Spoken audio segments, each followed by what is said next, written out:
Now see here, we are going to give you the solution of product test 2. The question is that two wires A and B of the same metal and of the same length have their areas of cross section in the ratio 2:1.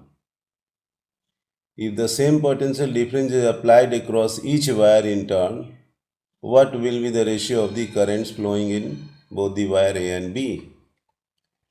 Now you think of here two wire, and this wire having the cross sectional area A1, wire number A. Similarly, identical wire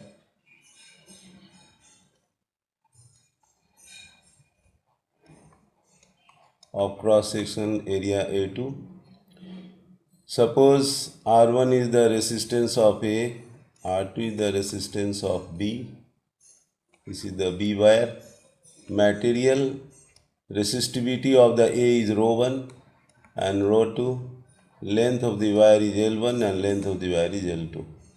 Now you see here for the two wires same metals, so they are made up of same material having same length, L1 is equal to L2. Cross sectional areas A1 of the first wire is 2A2. A1 and A2 is given 2:1. Now the situation is that if same potential difference applied across each wire, we just connect it with the potential. V is the potential applied. And similarly, we apply the same potential to the second wire B, V. So when potential applied is the same for A and B, you write here the equation current 1 with the resistance 1 by Ohm's law here, and relate this value.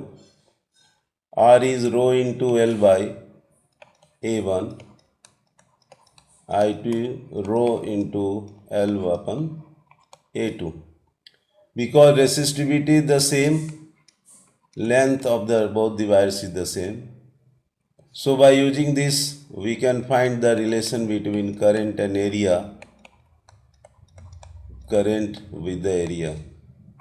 So we can easily write for the ratio of the two current as A1 is to A2.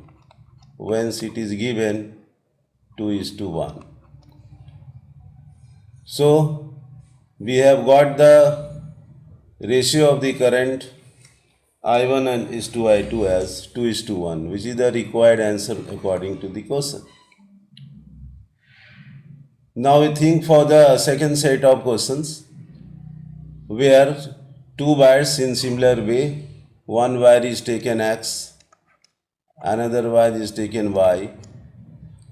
In the similar way, it has been taken as area of the first wire and area of the second wire A2. And we will apply the same concept, and potential is applied across each. V1 is once again equal to V2 for X and Y. The ratio of current in X and Y is to be calculated. And the ratio of cross-sectional areas A1 is to A2 is given 4:1. So once again write for current with the resistance, current in the X to the resistance, and you can write for I1 with rho L upon A1 and write for A2 rho L upon A2. We get A1 by A2 as A1 upon A2, and it is given 4:1. So we have got the ratio of the two current as I1 is to I2 as 4:1. So this is the solution of the first questions given. Now let us see the second one.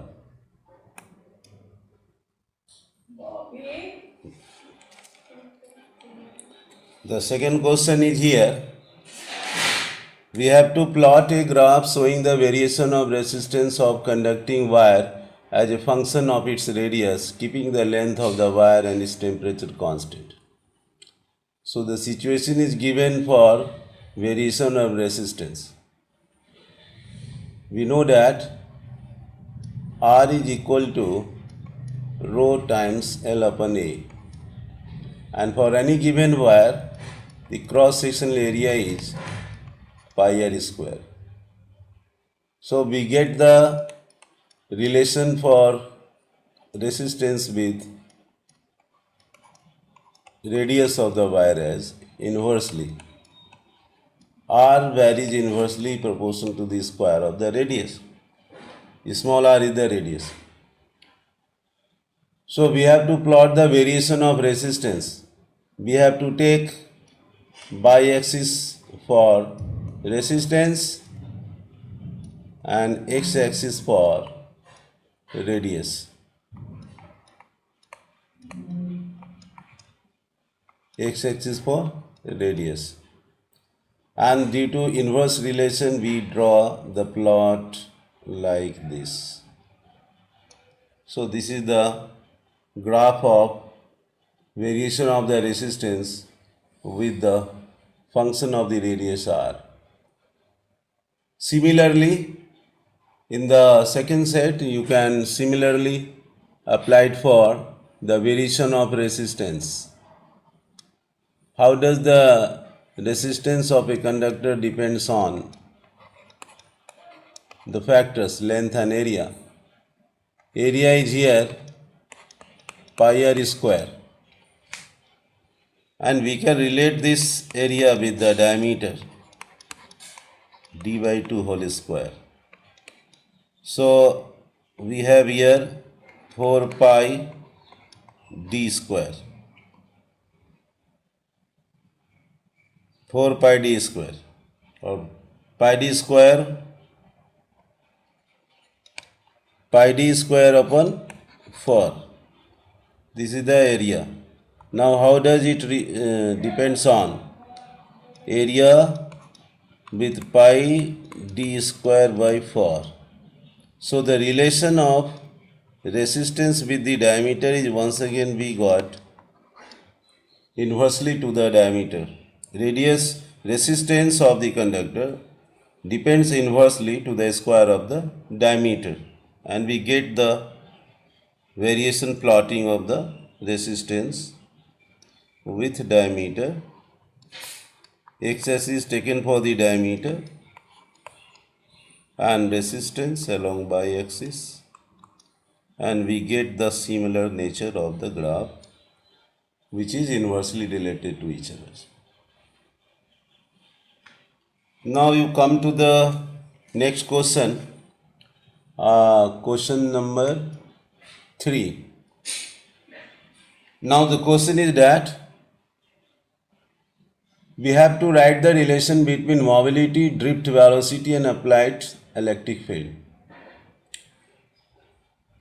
The mobility of electrons in any conductors. We have an idea for any conductor where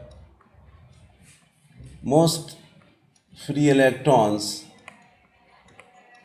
drift with the velocity v.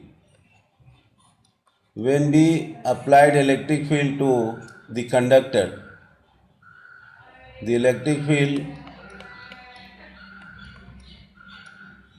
which is passing through the conductor applied by the cell, and Vd is the drift velocity, electric field is applied by the cell, current just start to flow. Now under this situation, we know that mobility of free electrons is written as mu, which is nothing but the drift velocity of free electrons by application of the electric field. So this is the relation between the mobility and the drift velocity and the electric field applied. This is our answer. You come to the point in the set B, we have to write the relation between current density and the drift velocity. Current density and drift velocity. So we know that J is the current density. How much current is flowing per unit area of the cross sections of the conductor. Current density is the current flowing per unit area of the cross sections of the conductor. And drift velocity is also related with I, N, E, A and Vd. So we get the relation with the drift of velocity of electrons with the current density as NeVd.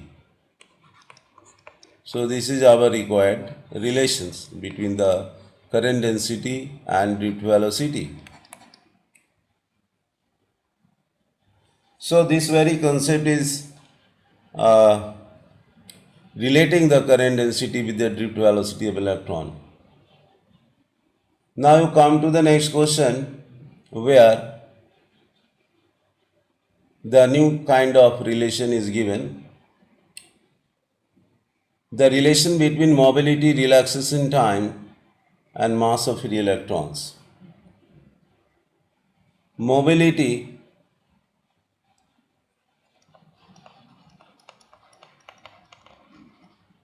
of free electrons, which is written as mu, which is nothing but the drift velocity by application of the electric field. Relaxation time is the time taken by the collision of electrons with the any other electrons or ions.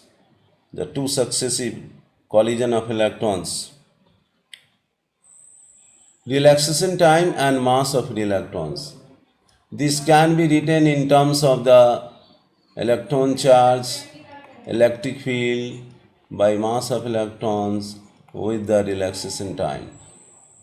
So that we can interrelate with the mu as charge on electrons with the application of electric field by mass divided by the electric field. So we get here the relation of mobility with the electron and mass of electron with the relaxation time. So mu is here our mobility and tau is the relaxation time and m is the mass of the free electrons. So this is our relation.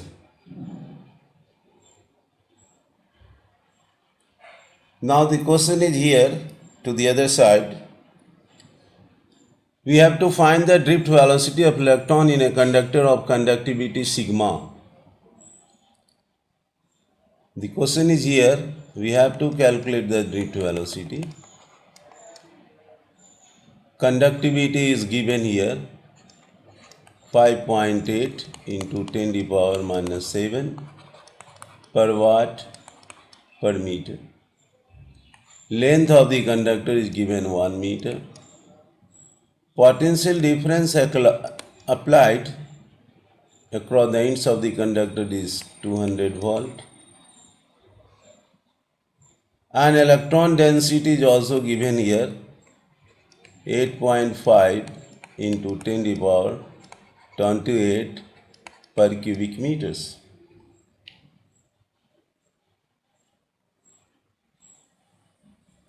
And the We know that here drift velocity is also related with the sigma into field upon n into E.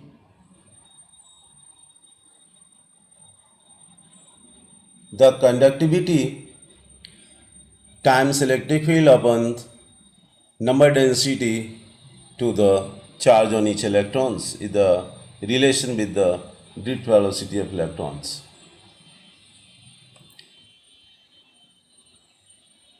From the macroscopic view of the Ohm's law, where sigma times E, now we can make use of this value. Drift velocity can also be written in terms of the sigma with the electric field. An electric field is what? Volt per unit length of the conductor is the electric field divided by number density and the charge on electron. So we can solve now for sigma is here 5.8 into 10 to the power minus 7. Number density is here 8.5 into 10 to the power 28. Charge on electron 1.6 into 10 to the power minus 19. Length of the conductor 1. Potential difference applied 200. So by putting all this value and calculating, we can easily solve for the values at. The values is rounded to be. On solving these terms, we can write 5.8 into 2 into 10 to the power minus 5 now divided by 8.5 into 1.6 into 9, 10 to the power 9, 10 to the power 9. And on solving this, we can easily write for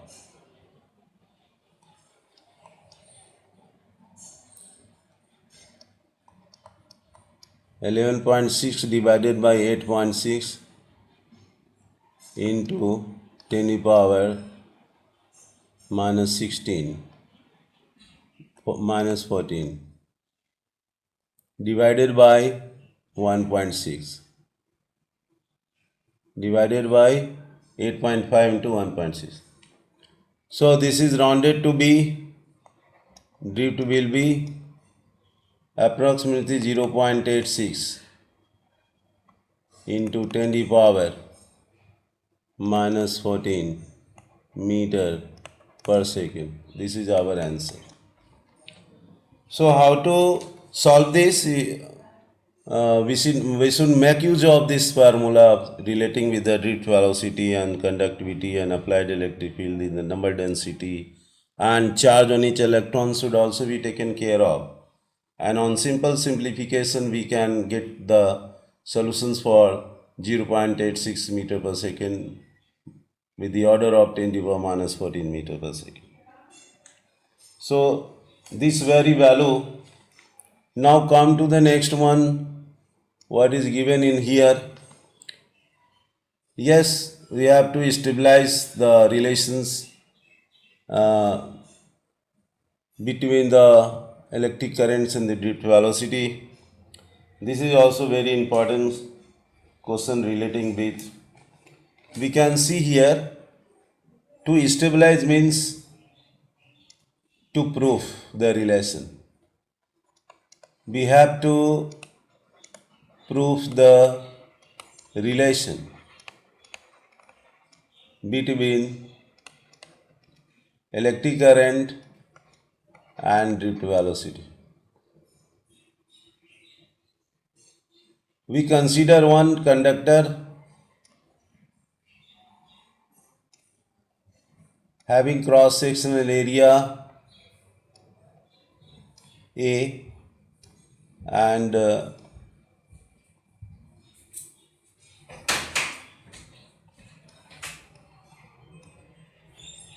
to the other end of the conductor we applied the electric field to the conductor.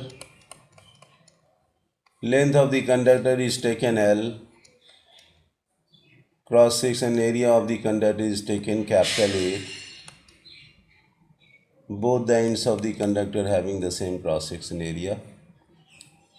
And we know that by application of the electric field from the source, electron just start to drift with the drift velocity from one end to other end, just against the direction of the current flowing.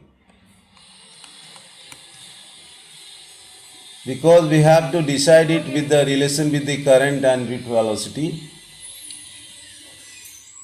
we know that n is the number density,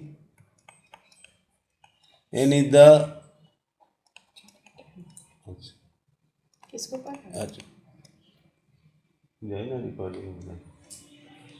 n is the number density of electrons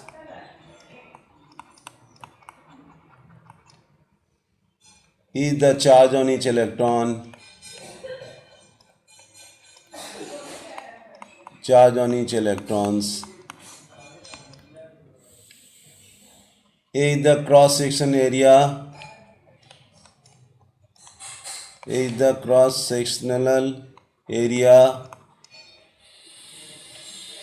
L is the length of the conductor,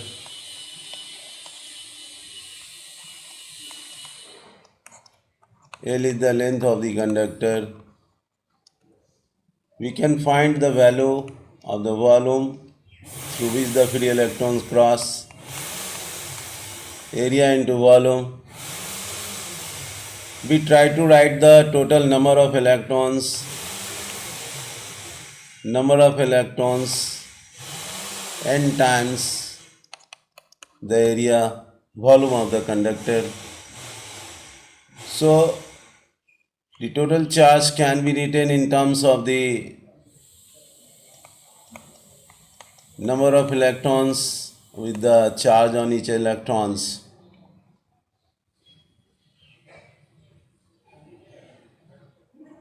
We can write here, this is our first step, and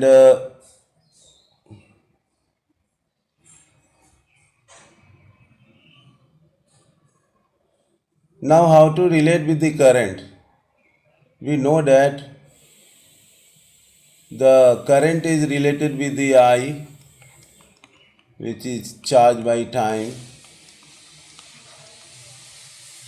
Time is also related with the length of the conductor with the drift velocity. So, by equation 1, 2 and 3, we can write for current. Charge is here n times E times volume divided by length upon drift velocity in place of time. So we get the relation of current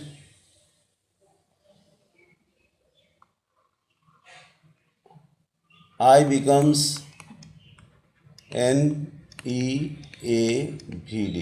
which is the required relation stabilized on the concept of drift velocity of electron crossing the cross section area. So we get the establishment of the relation electric current and drift velocity. Now the other side of the question in set B is given. How does resistivity of the metal conductors vary with the temperature? Let us see how does the resistivity of the metal conductor varies. Our question is relating with the resistivity, and we know that resistivity rho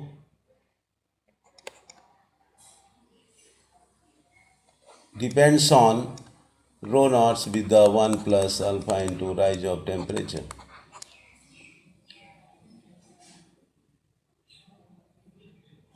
Resistivity of the metal conductor directly depending upon the initial resistivity of the material or any conductors.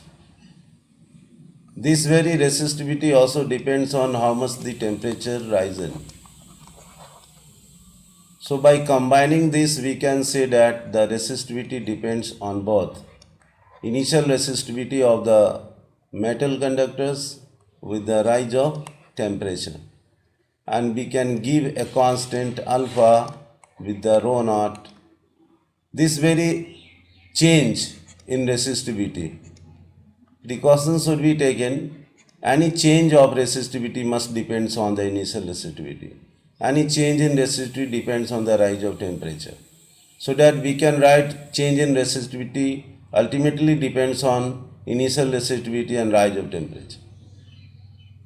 Proportionality remove by putting a constant alpha, which is called temperature coefficient of resistivity.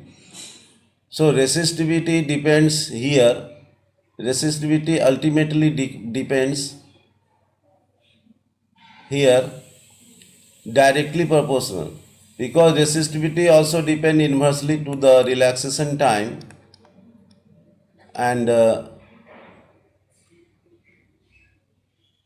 resistivity is inversely proportional to the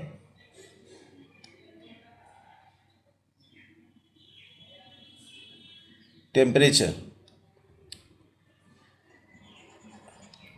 Resistivity of any metal conductor depends inversely at the relaxation time.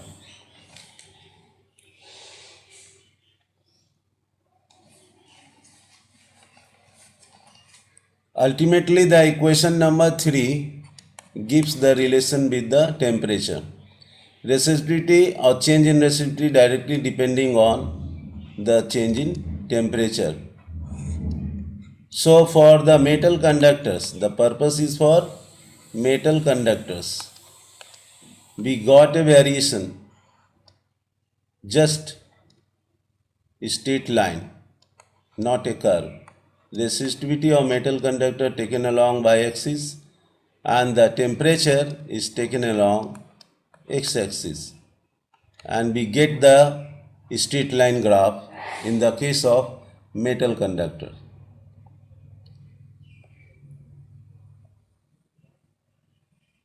Now come to the next question.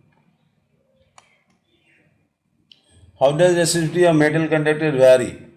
The similar question, resistivity of metal conductor, we have already discussed, and the relation with current and rate velocity, we have got the relation. Similar question is here.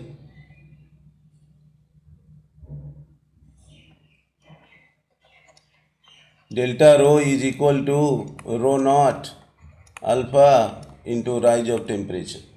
So this is the similar establishment of the relation. So come to the next question. Yes.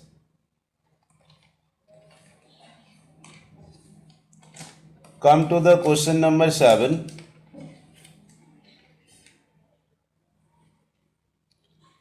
Let us see what is given in the question.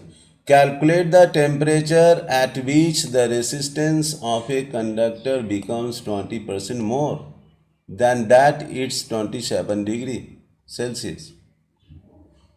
The value of the temperature coefficient of resistivity is given. We have to calculate here final temperature of the resistance. Initial temperature of the resistance is given 27 degree Celsius. Temperature coefficient is alpha. It is 2.0 into 10 to the power minus 4 per Kelvin. Because alpha is given in per Kelvin, so we have to change the temperature as T1. 273 plus 27. It will give an 300 Kelvin. 300 Kelvin.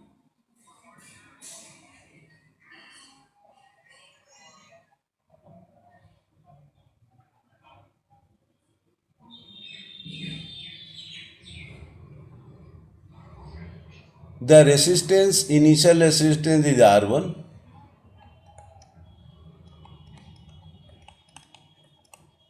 Initial resistance is R1. Final resistance is R2. Change in resistance is delta R. So, similarly, you can relate for change in temperature also by T2 minus T1 by changing it into absolute temperature. And we know that change in resistance is equal to original resistance R1 with the alpha with the rise of temperature. So that we can write for alpha as change in resistance divided by original resistance with the rise of temperature. This is our formula for solving this question. You can put how to calculate the conditions of resistance of the conductor becomes 20% more than that is resistance at initial temperature. The resistance at final temperature becomes 20% more than that of the R1, 20% more that of R1.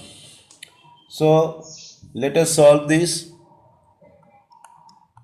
Take R1 common, 1 plus 20%, cut it as 5 and 1 6 upon 5 of the R1 is the R2. So delta R can also be easily written here, final resistance minus initial resistance. Final resistance is now 6 upon 5 R1 minus R1. So we get here 6 minus 5 R1 upon 5 is the delta R.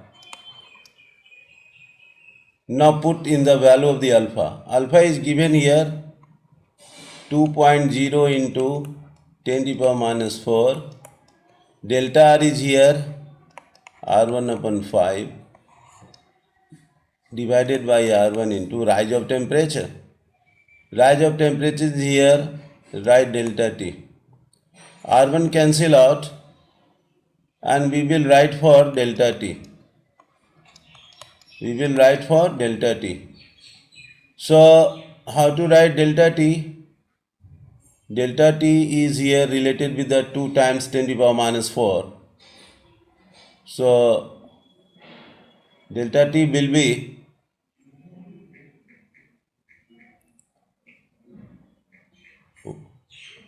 delta T will be 1 upon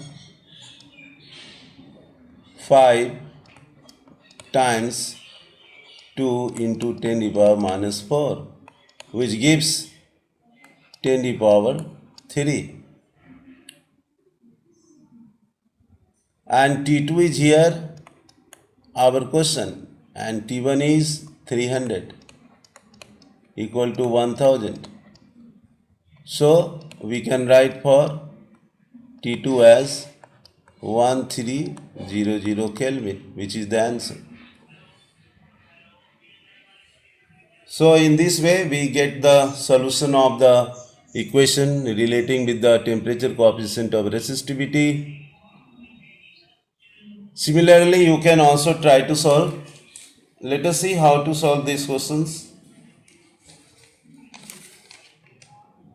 given in question number 7 for silver wire, and silver wire is related with, yes, silver wire is related with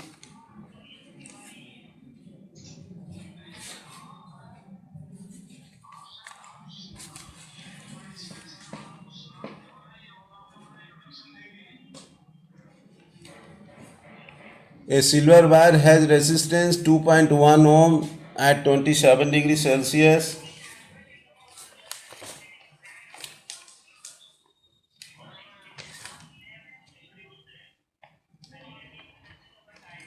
Let us how to solve these questions.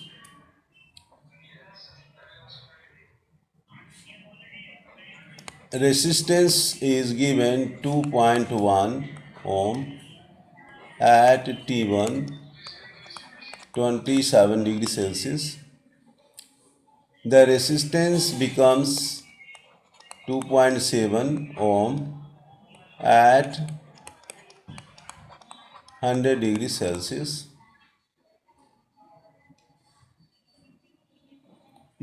So how does the resistance change? R2 minus R1, 2.7 minus 2.1. We get the value 0.6 ohm of change in resistance. Similarly, we will write temperature difference 100 degrees Celsius minus 27 degrees Celsius. We get here 73 degrees Celsius, and we have to calculate the value of the temperature coefficient of resistivity, that is alpha.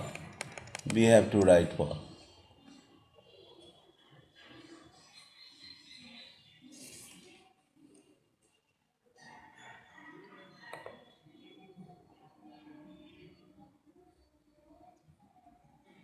Alpha, we know that delta R divided by original R with the rise of temperature. Delta R is here 0.6, R1 was 2.1, and rise of temperature 73. So this value will give us the total relation for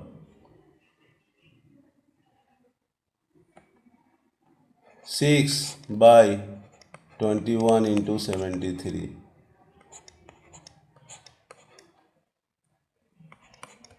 Comes out to be 2 upon 7 by 73.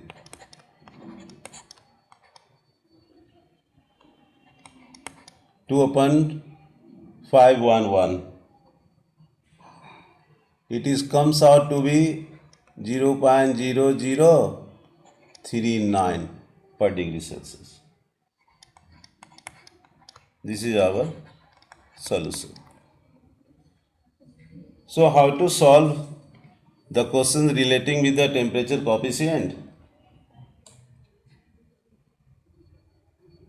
Depends on the utilization of the formula relation with the change in resistance upon original resistance divided by the rise of temperature. Now comes to, yes, very important relation.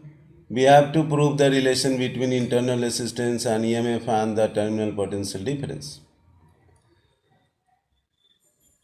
To stabilize the relation with internal resistance, we have to decide one cell with internal resistance R. EMF applied is E by the cell. This very positive terminal of the cell is connected to the external resistance.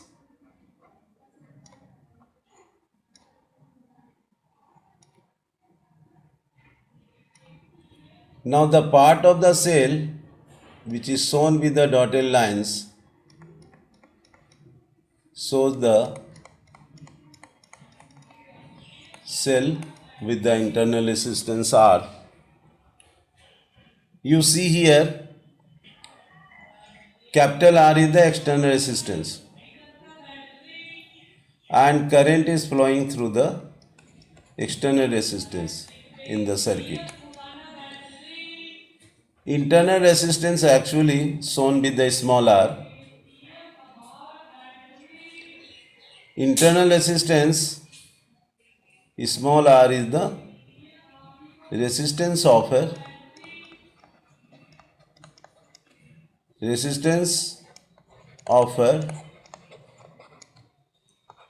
to flow of current in a circuit by electrolyte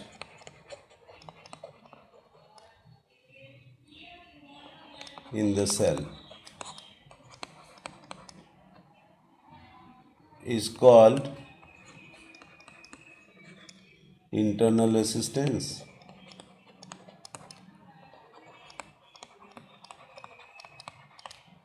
So small r is the opposition offered to flow of current by the electrolytes. Capital R is our external resistance.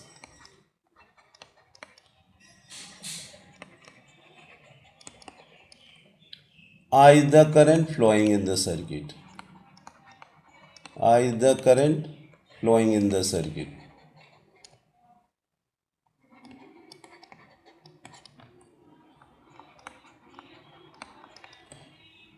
Now what is the meaning of the EMF? Electromotive force.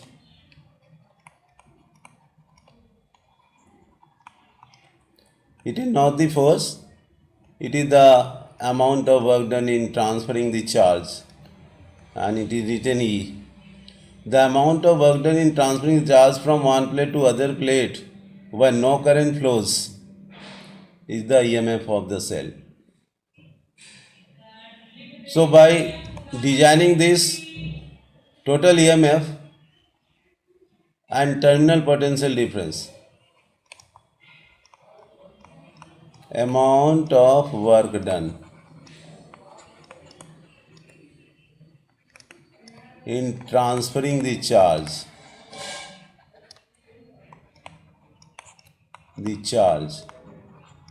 from one plate to other when no current flows. When no current flows is the EMF. Now under this concept we will apply here. We try just EMF applied is nothing but the potential drop across the capital R added to the potential drop across internal resistance, and we make use of Ohm's law for writing the potential difference across the resistance I into R. This is called terminal potential difference, and I into small r, the potential drop across the resistance. Now let us see how to relate with. We will take common the current I and writing for R plus R for the total EMF given, and we can write for current as a circuit equation, EMF applied by the resistance added to the internal resistance. This is the equation of circuit equation for any circuit given with the cell EMF E and external resistance R and a small resistance, internal resistance. Now let us come to the new page.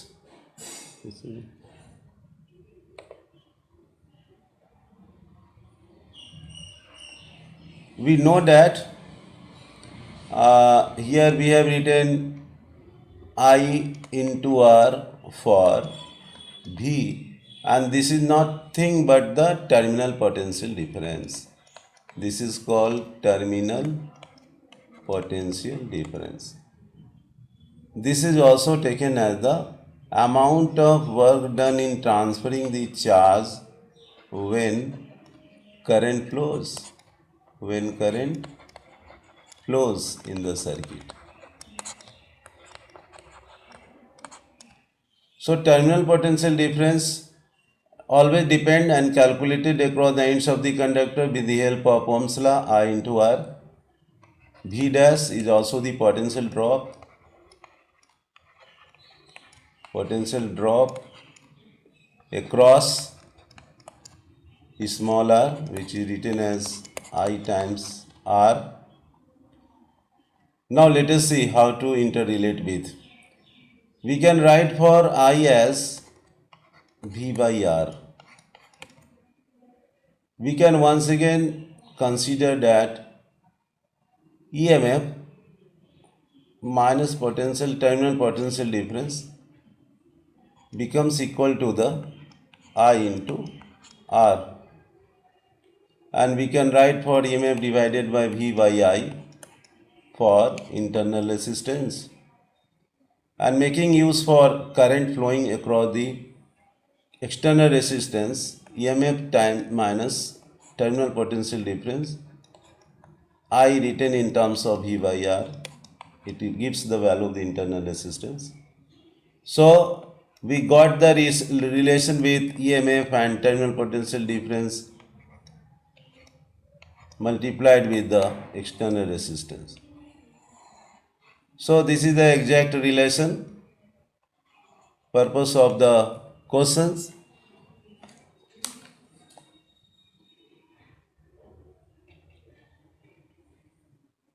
Now you come to the next question, shorter question. The question relating with the EMF of the total series cell combination is the purpose of the question. What is the meaning of the series combination of the cell and how to find the current flowing in the circuit for the N cell connected in series with the external resistance R. We know that here when number of cells are taken of each EMF E plus terminal and minus terminal of the cell with the internal resistance small r, negative terminal is connected to the positive terminal of the second cell, and similarly negative terminal of the second cell is connected to positive terminal of the third cell, and so on. We just connect the positive terminal and negative terminal for the nth cell, N cell. Whole combination, each internal resistance of the cell is small r. Now whole combination is connected to the external resistance R.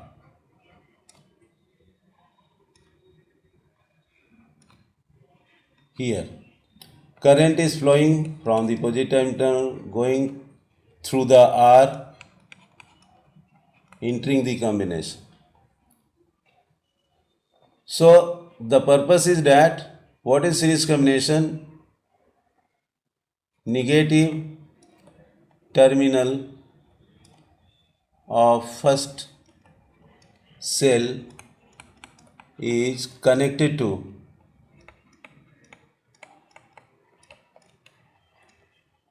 positive terminal of second cell, and so on. The combination is called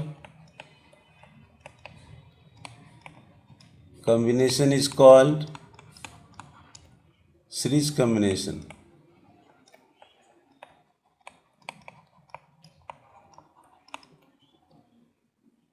We have to find the total EMF of the cell combination. EMF of the first cell, EMF of the second cell, EMF of the third cell, and so on, N cell. We got here N times EMF. We can also find the covalent resistance in internal resistance as R1, R2, and R3, so on, added together for N combination.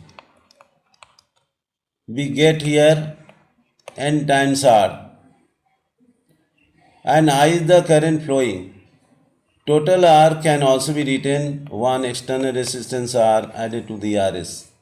This will give total R added to the N times R.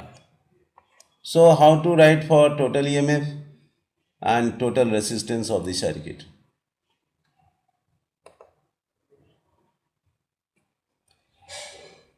So we get here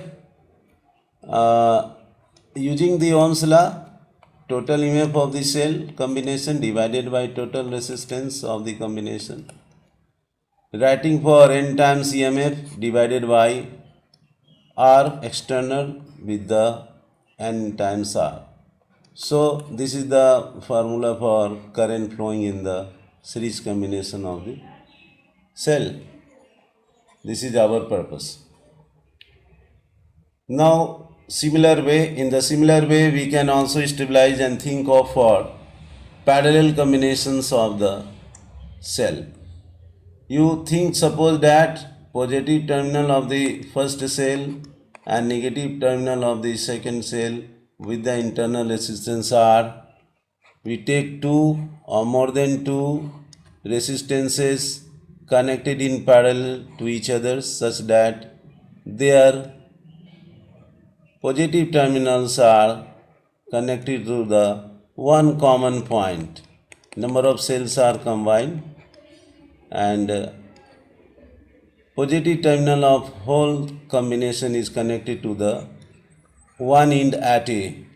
Similarly, the negative terminal of each cell is connected to the point B as a common point for the other end, and whole combination is connected to the external resistors R to the other end.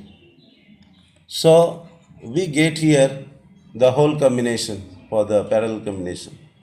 When two or more than two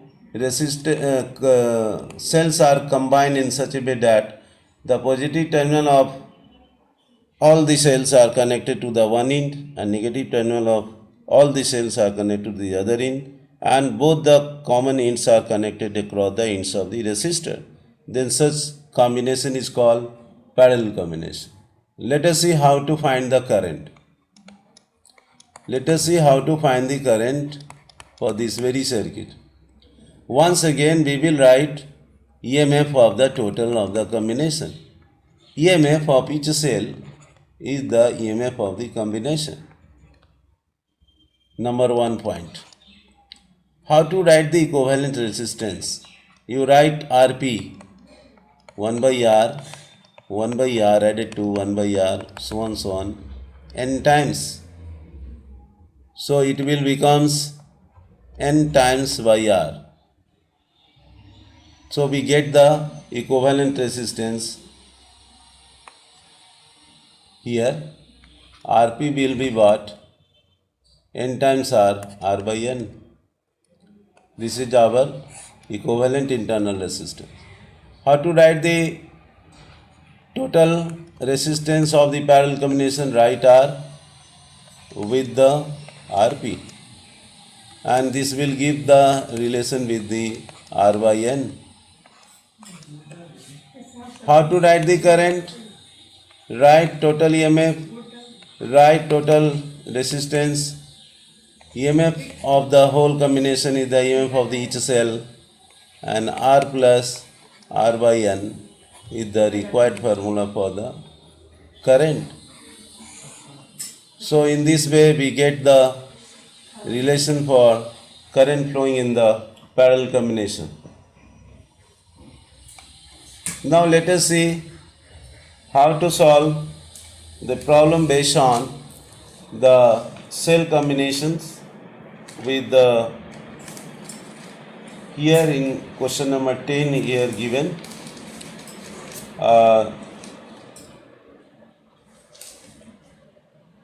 three identical cells of each 4 volt and internal resistors are connected to the resistance flowing in the circuit. Let us see how to solve these questions.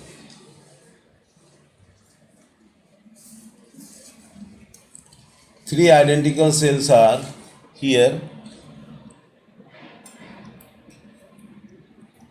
One cell with the EMF with the internal resistance.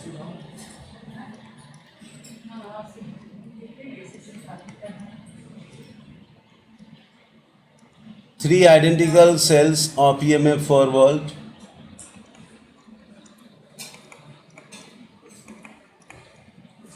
Each internal resistance are connected in series to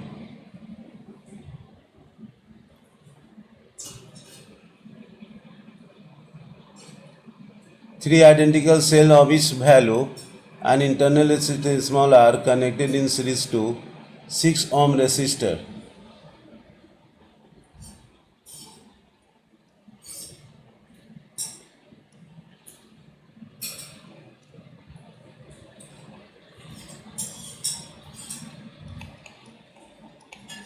Six ohm resistor. Current flowing is I. I value is also given 1.5 ampere. So how to write the value of? First of all, you write for, we have to calculate internal resistance smaller in A part.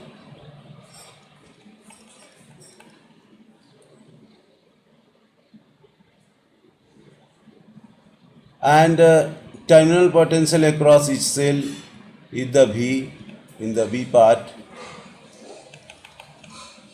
First of all, write for total EMF. There are three identical cells, so write for N into E. Number of cells is 3 and each EMF is 4. So 12 volt is the total EMF. And external resistance is here.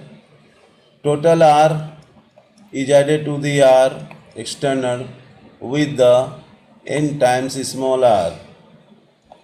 External R is 6 and 3 cells are identical with the small r. So write for current total EMF divided by total resistance. Total EMF is here 12 volt and 6 added to 3R. Current is flowing 1.5 ampere.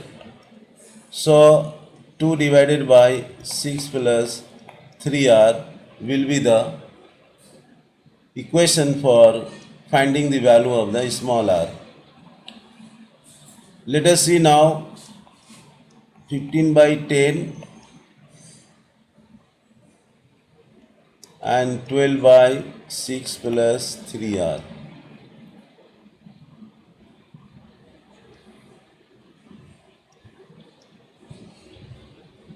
3 5 are 15 and 2 5 are 10. 4.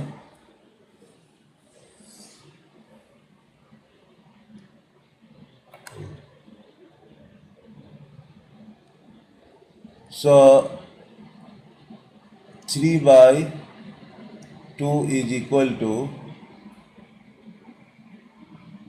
3 by 2 is equal to 12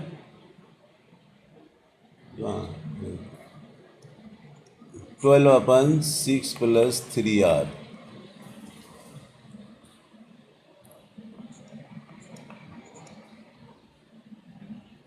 6 plus 3R is equal to 8. 3R will be 8 minus 6, 2. So we get R value as 2 by 3 ohm.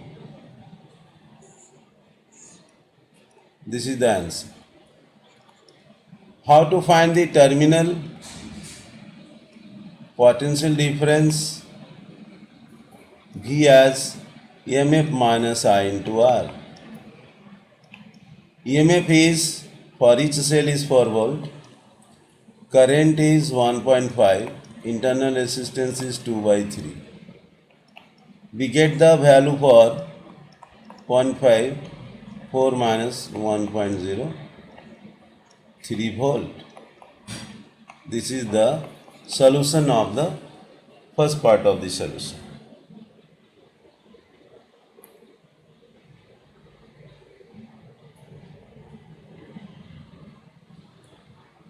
Okay.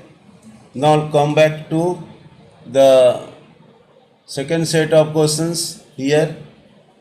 Let us see the battery of EMF and internal resistance small r gives the current 0.5 ampere with the external resistance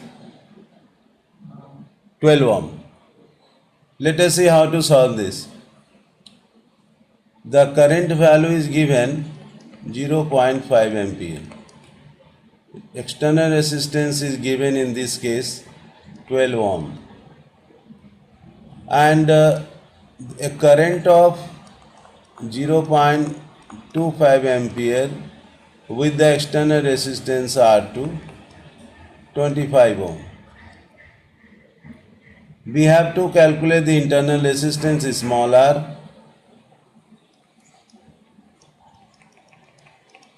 and B part is for EMF of the cell.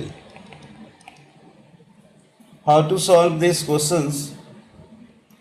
Let us see, apply the formula for the circuit equation for cell. We know that I is equal to EMF upon R plus R. So write for 0.5, EMF is common, R1 is here 12 with the internal resistance R.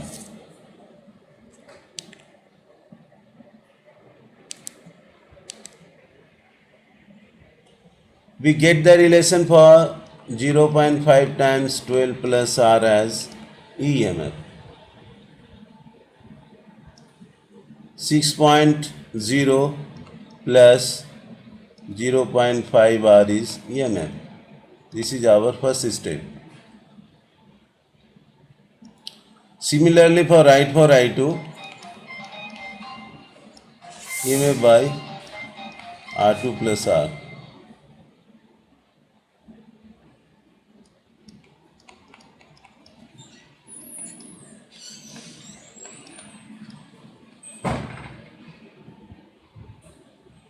Zero 0.25,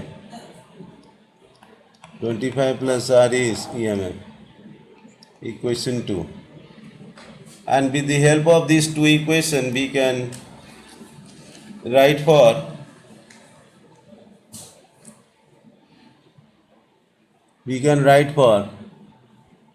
by dividing this very equation 2 and 4.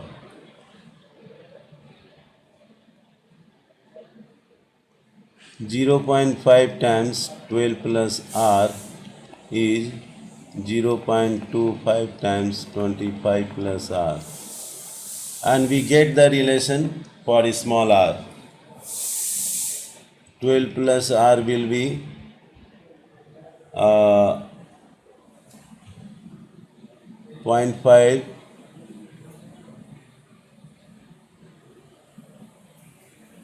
yes 12 plus R will becomes 12.5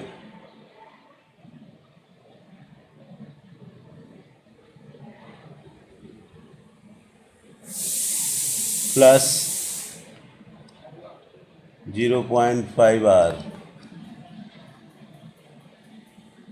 So we get the relation for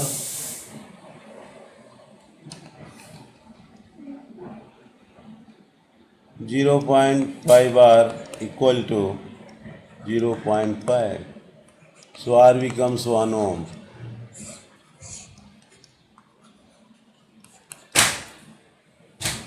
EMF will be 0.5 times 12 plus 1. So it becomes equal to 13 and 6.5 volt is the answer for the problem given on the cell and EMF of the cell.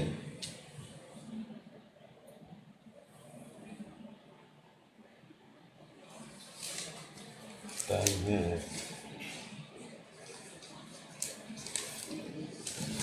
Blood देने में 2 घंटा हो गया मेरे को 11 बज के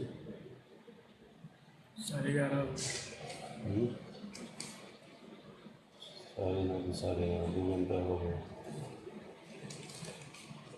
फिर आगे कर लेता हूँ, पॉज करो इसको, एक थोड़ी देर बाद आगे कर लेते। Now let us see, we have to attempt the last question here. We have to state Kirchhoff's law and we have to find the balance conditions of the Wheatstone bridge. And we know that first Kirchhoff's law,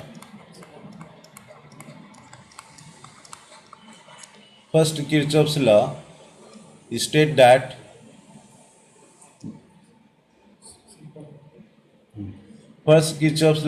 that the algebraic sum of all the current meeting at a point is always zero. Algebraic sum of all the current meeting at a junction is always zero. This is the first law of network of the electrical circuit. And second law is that second Kirchhoff's law is called loop rule. And according to second law, the algebraic sum of all the change in potential in a closed network of circuit is always zero. Or we can also state the algebraic sum of EMF of the circuit is always equal to the algebraic sum of product of the current and the resistance. So this is the statement of the Kirchhoff's law, first law and the second law. Now let us see how to write about. We should also think of about the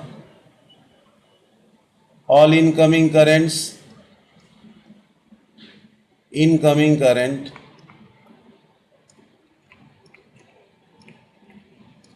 are taken positive, outgoing currents are taken negative. These are the rules for the first law. Now let us consider how to solve the problem based on the Kirchhoff's law for electrical network. Here in the diagram, 12-volt cell is connected across the AF with the resistance 5 ohm. I1 is the current flowing in the first part, and I2 is the current starting from the second cell of 6-volt battery. So consider here I2. Now this very I1 coming to the B point and I2 is coming to the B point. So at this very junction, I3 is the third current which is added to both I1 and I2 at the junction B. Now let us think about before solving this total distribution of current. One question is also given, how to find the balance condition of Wheatstone bridge. Let us see first, to find the balance condition, of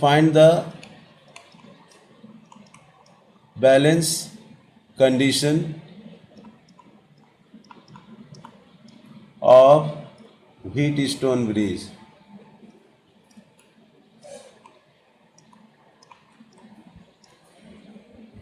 For this very purpose, we have to draw a network of circuit.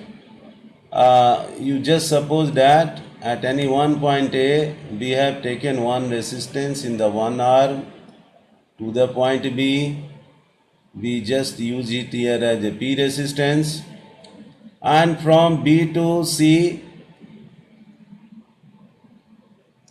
we will take another resistance naming Q resistance,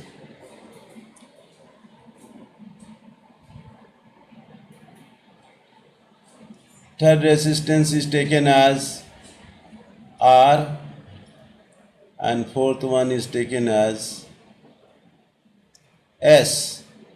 So PQRS is our four resistances connected in the network.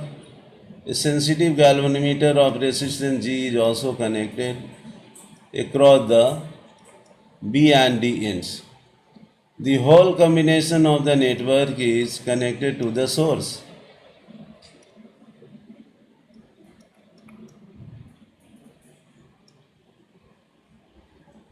Yes,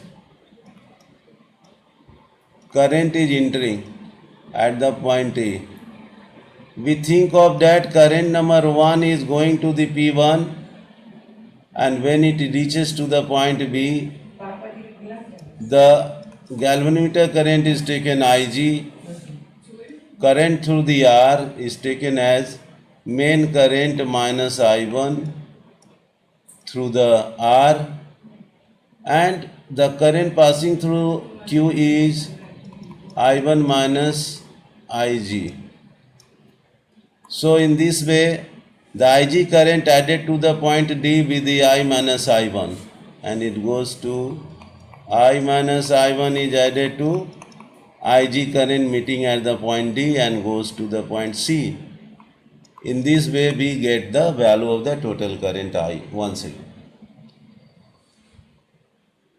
Now you apply the loop rule from loop 1, starting from A, B, D, A. Loop 1 with the clockwise direction to A, B, D, A. So by using loop rule, let us see how to write. I1 is the current where we are also going. Write minus sign with the P. Ig is the current where galvanometer resistance is capital G. So we have come to the point D. Now we come back to the point A through R, D to A. So we will write here I minus I1 multiplied with the R with the positive sign, and we write it for 0. This is equation 1.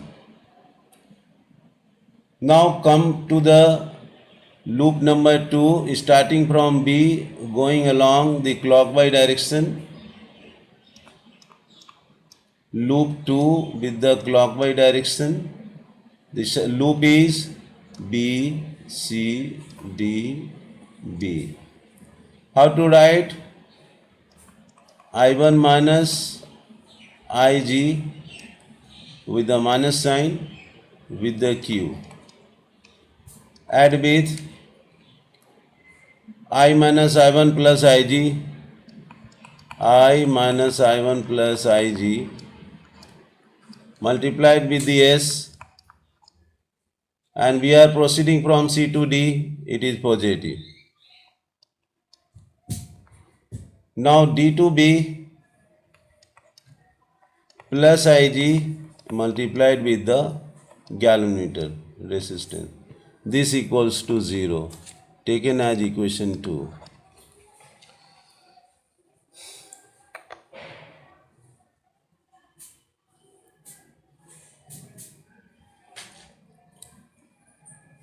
Potential at B and potential at D is same, so no current through the galvanometer will flow.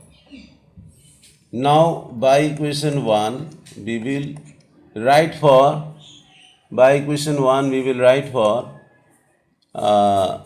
yes, Ig will 0, so we will write for minus I1P plus I minus I1 into R. Minus I1P plus I minus I1 into R will be 0. So that we will write for I1P equal to I minus I1 into R.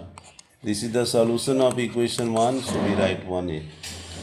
Now come to the equation 2.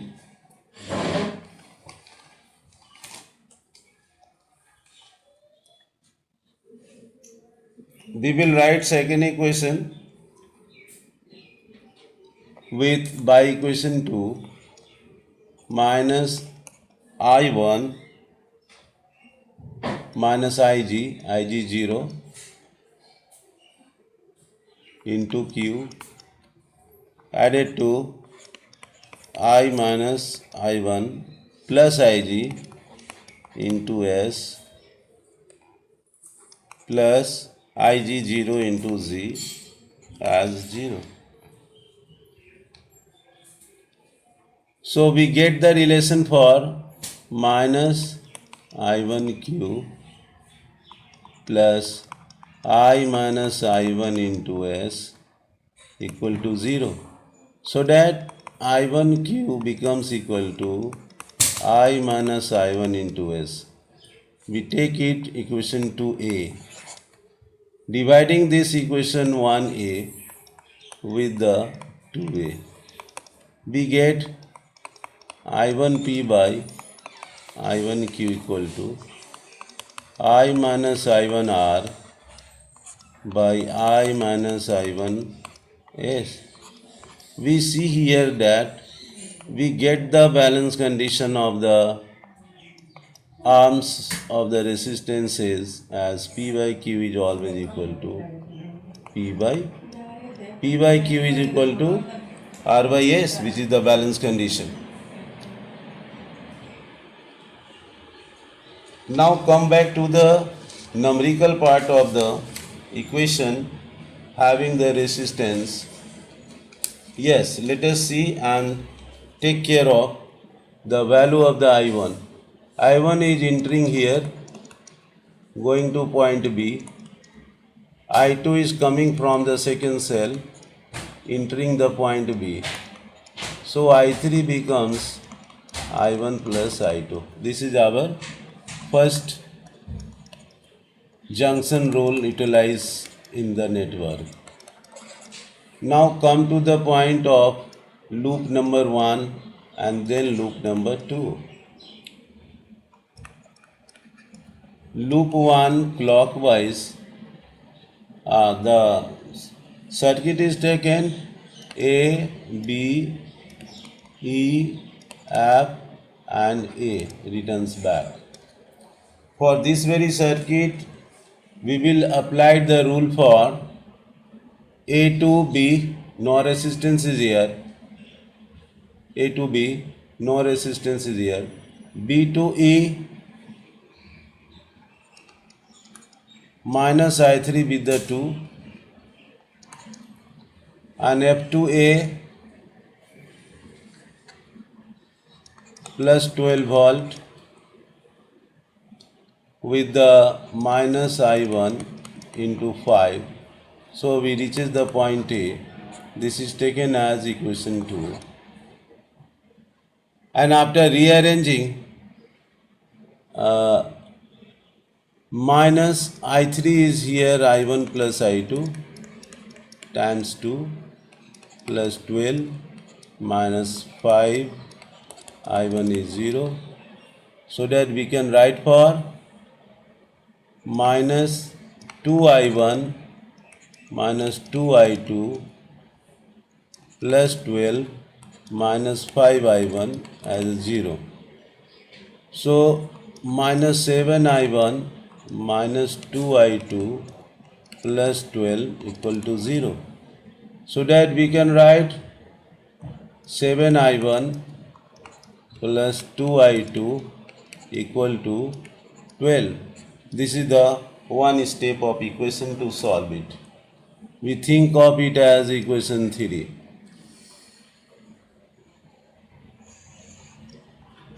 Similarly, come to the loop number 2.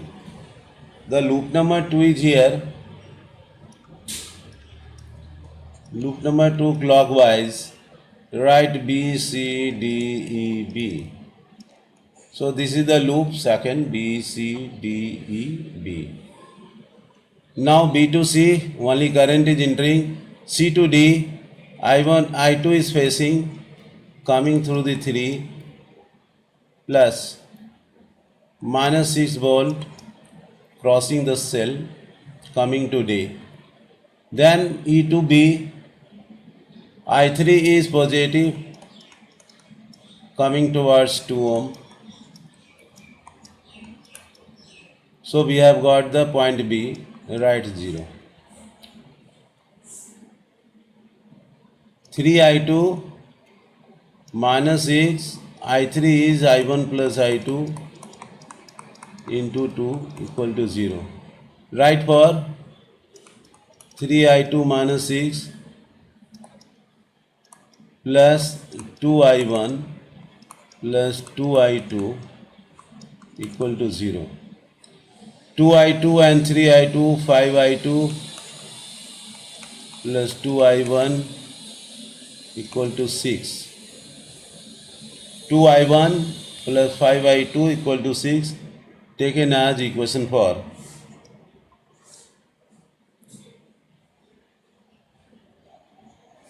Now come to the how to solve this equation 3 and equation 4 to get the value of I1 and I2.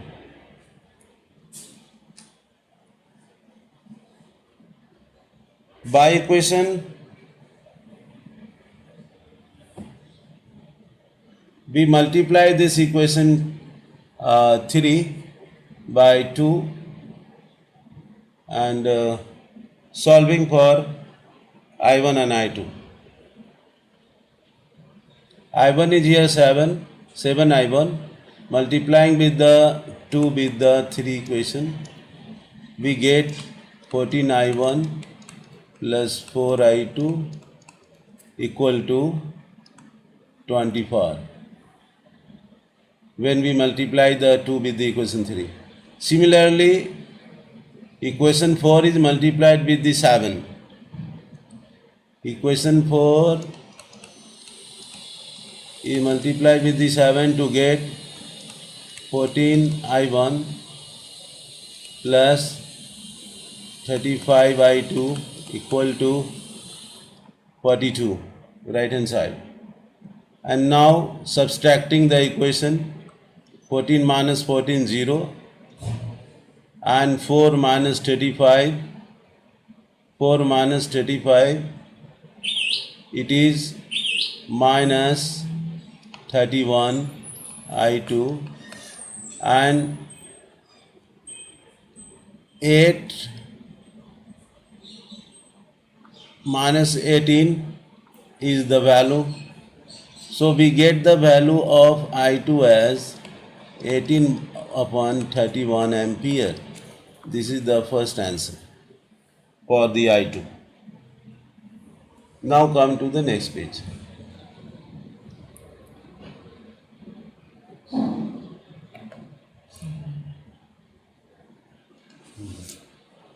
Now here we have got the I2.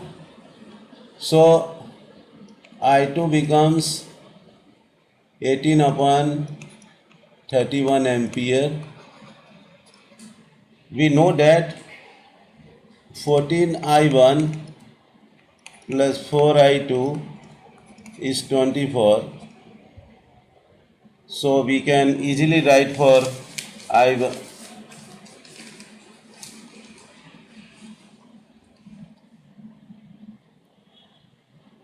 by putting the value of I2 we can write for, or come to the simple one, 2I1 plus 5I2 is equal to 6. Put the value of I2, 5 times I2, 18 upon 31 is equal to 6. So it is 2I1 times 19 upon 31 is equal to 6. 2I1 will be 6 minus 19 upon 31. 6, 186 minus 90 by 31. It is 6, 96 by 31. 2 times I1. So I1 will be what?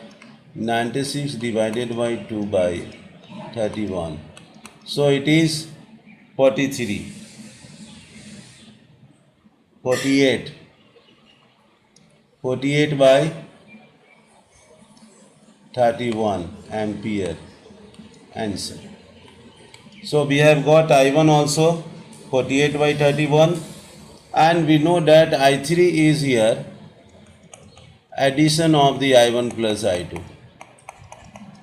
So I1 is here 48 by 31 and I2 is here 18 by 31. So we get 16, 5 and 66 upon 31 ampere is the answer for I3. So this is the way to solve the one numerical part given in the set A.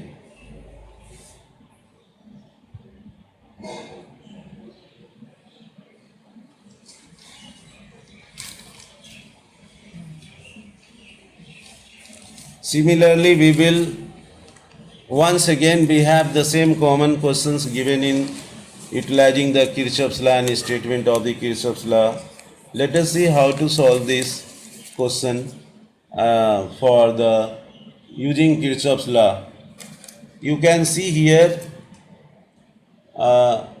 loop number 1. Loop number 1 clockwise A to B, B to C, C to D to A, and writing for equation. Where is the current 1? I1 is the current flowing from the cell 4 volt, and I2 is the current flowing from the 6 volt. Both are coming to the point D. So I1 plus I2 is the current flowing through the 8 ohm resistance, and I1 once again get distributed at the point C, and I2 get distributed from the point C to the F direction. So how to distribute the current is the main questions. Now let us see, we are proceeding from A to B. So plus I1 multiplied with the 2 ohm resistors and added to the minus 4 volt cell, we are coming to the point B.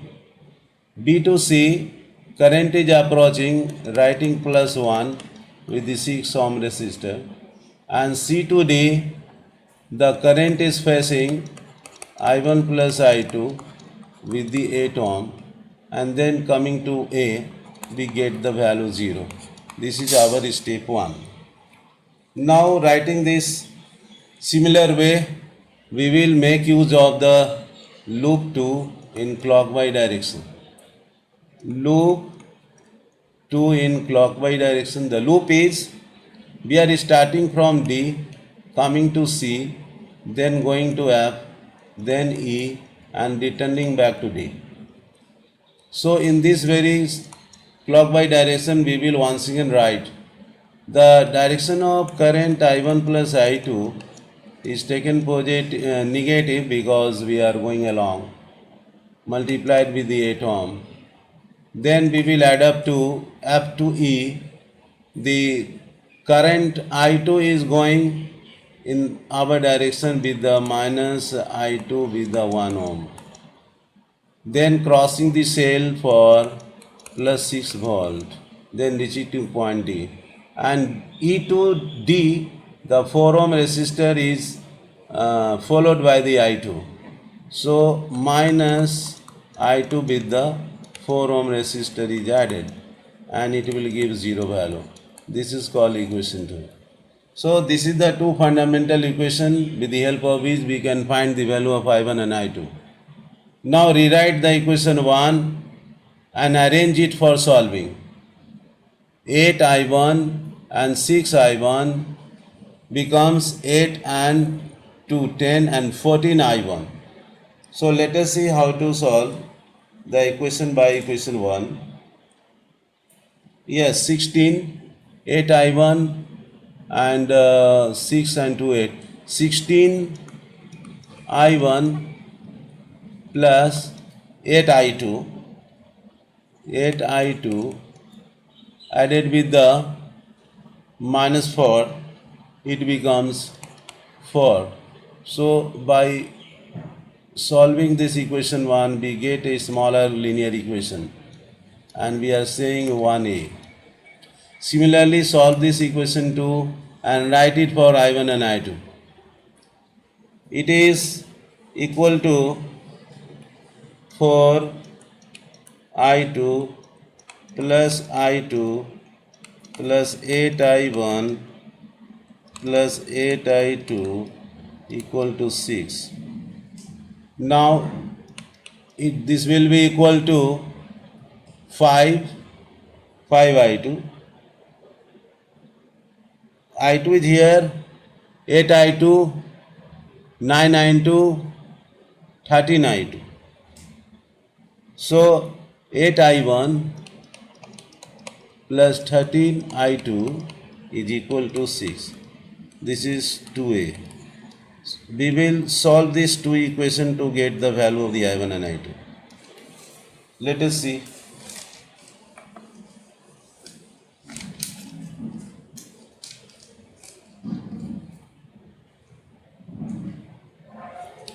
So we will solve this equation for 4I1 plus 2I2 equal to 1. We will multiply this equation by 2 to get 8I1 and 4I2 equal to 2. And subtracting this equation with the 8I1 plus 13I2 equal to 6, and 8I1 plus 4I2 equal to 6. 9I2 is equal to 2. 6 minus 2, 4. So I2 will be 4 by 9 ampere. I2 will be 4 by 9 ampere. Now we putting this value to get the value of the I1. We know that 4I1 plus 2I2 is 1. So 4I1 plus 2 into 4 by 9 is 1. 4I1 is equal to 1 minus 8 by 9. So this will be 1 by 9. So I1 becomes 1 by 36 ampere.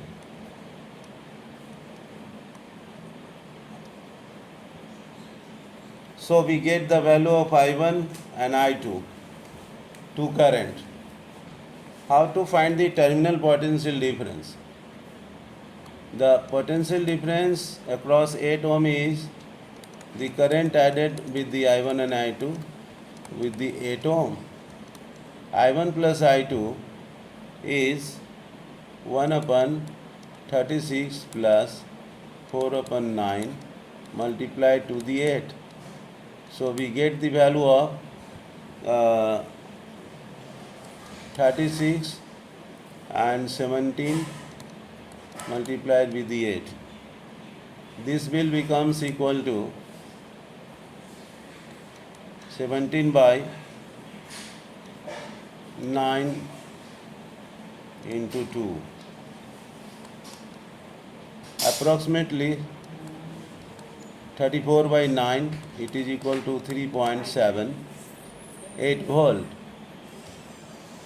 This is our answer.